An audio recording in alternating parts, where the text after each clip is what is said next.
There are loads and loads of occurrences happening all at once in a football event. Match play, scores, goals, assists, tackles, joy and pain, and much more that get all of us glued to the screen. But as soon as everything gets to sleep, other details rise up and emerge about stats and records. Some of them get to be broken easily, others are harder to be reached, or simply are huge milestones for an individual or a team to be conquered. For instance, some of the hardest to be broken are as follows. Most titles for a single player. The iconic Pele retired from football with 3 World Cup titles to his name. He won the tournament in 1958, 1962 and 1970. In Qatar, no present-day player will be suiting up eyeing to tie the great Orei's record. Youngest coach to manage a World Cup side. Juan José Tramutola is the youngest coach to ever manage a side at the World Cup at 27 years and 267 days. Tramutola coached Argentina against France in the 1930, a record that still will not be broken anytime soon. Fewest matches played by a country in a World Cup. Indonesia played one only match in the 1938 World Cup in France.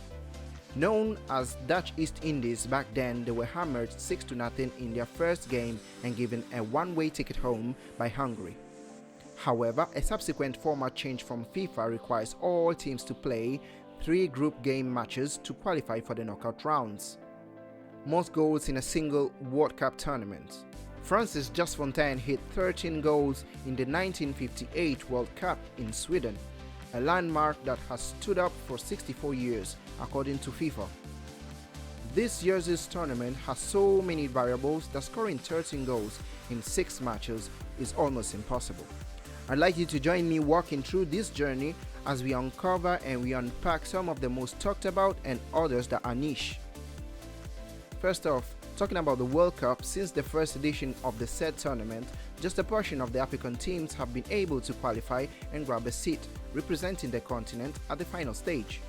In the beginning of all the Black Continent federations that competed, there was just a spot to be filled, just one, in what felt like an exclusive club reserved only for the Western football. A 1964 FIFA ruling required the winners of the African and Asia-Oceania zones to compete for the only remaining spot for the World Cup, which ultimately led to a Ghana-led boycott of the tournament. In contrast, Europe had 10 of the 16 available slots, with South America receiving 4 and North America 1. During that time, in my opinion, Ghana would have been considered among the favorites after winning consecutive African Cup of Nations titles in 1963 and in 1965. However, the boycott led to the expansion of future tournaments, which saw the return of an African nation in the showpiece in the 1970s. Sunday, the 27th of May 1934, Abdul Rahman Fauzi, even though couldn't help his team in a 4-2 loss at the hands of Hungary, became simultaneously either the first ever African to score or to have a brace in the same game. He, therefore, proceeded to pave the way for future scorers to leave their marks and stand the world, with the Ghanaian Asamoah Gyan, the Baby Jet, carrying the legacy and having a humongous one for himself, being the most prolific African scorer with 6 goals, a record that seems far to be broken anytime soon, with the only active player within reach being the Nigerian international Ahmed Musa, who could have another shot at it during the next World Cup at United 2026, which will be held in conjunction among USA, Canada and Mexico. But right now he sits at 4. Asamoah Gyan became the leading African goal scorer in his side's 2-1 defeat to Portugal in Brazil 2014, where he extended his tally to 6 goals. Upon his first in Ghana historic victory over the Czech Republic in 2006, he added 3 more in South Africa and 2 in Brazil in 2014. Cameroon, Morocco, Tunisia, Ghana and Senegal will be representing CAF at the first ever November-December World Cup at Qatar 2022. Among these participants, the indomitable Lions of Cameroon will be the African side with the most participations of all time, with 8 since their debut, which came at Spain 82 with Thomas Nkono and Roger Milla leading the Cameroonians, with the latter of the two scoring the only goal for his side in the 6-1 defeat to Russia at USA 94 when he was 42 years old. He still holds the record today for the oldest player to net a goal at the global showpiece. Morocco and Tunisia will both join Nigeria with 6 appearances at the final stages of this tournament, completing the podium. If the first was either the African team to earn a point, drawing 1-1 with Bulgaria in 1970, or to go beyond the first round, reaching the round of 16 in Mexico 86, even though subsequently they were getting knocked out by a late goal by West Germany's Lothar Matthäus. The latter of the two holds the pride of being the first African team to win a World Cup match, beating the host Mexico 3-1 in 1978 thanks to Ali Kabi, Najib Gomid and Mokhtar Duyeb, who overturned the initial lead.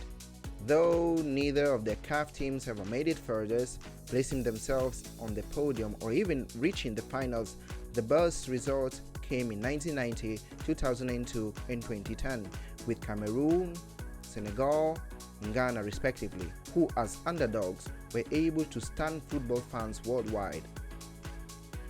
Unfortunately, they could never get over the extra time hump, crashing their hopes and dreams at the final whistle due to either golden goals or penalties. Cameroon also has played the most games for an African team in FIFA World Cup history with 23 matches, but the Super Eagles of Nigeria hold either the most wins for an African team, having came out victorious 6 times, having a prolific attack that let them hold the record for most goals scored by an African team, 23.